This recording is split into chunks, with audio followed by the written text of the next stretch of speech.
আসসালামু আলাইকুম। আমন্ত্রণ জানাচ্ছি রাত পৌনে ৮টার বুলেটিনে। সাথে আছি বাদল খন্দকার।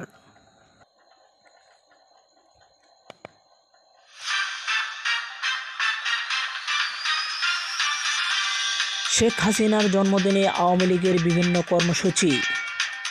আসছে নূরের নতুন রাজনৈতিক দল, নেতৃত্বে রেজা কিবরিয়া।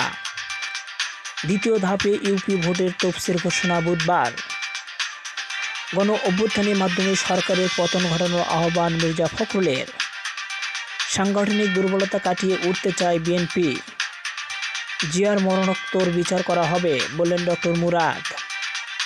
নিখোঁজের ২৪ ঘন্টা পর ভেসে উঠল শিক্ষার্থীর লাশ। প্রধানমন্ত্রী জাতিসংঘের ভাষণে মিথ্যাচার করেছেন বললেন মির্জা ফখরুল। বিপুল পাট ফলনের পরও সমস্যা বাড়ছে মজুতদারদের। আলুর দাম কমে যাওয়ায় কেজিতে ৫.৫ টাকা লোকসান গুনতে হচ্ছে রক্ষণকারীদের।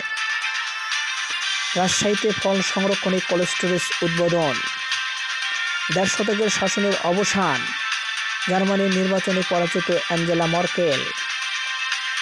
আসামির ছুরির আঘাতে এক পুলিশ কর্মকর্তা নিহত। রংপুরে আত্মসমর্পণকারী অধিকাংশ মাদক ব্যবসায়ী পুরনো পেশায়, আটক ৩। রাসেলের চোটের কারণে কপাল খুলতে পারে সাকিবের। এবং টেস্ট ক্রিকেটকে বিদায় জানালেন মঈন আলী। এই ছিল রাত পৌনে ৮টার বুলেটিন। পরবর্তী বুলেটিন শোনার আমন্ত্রণ জানিয়ে শেষ করছি। আল্লাহ হাফেজ।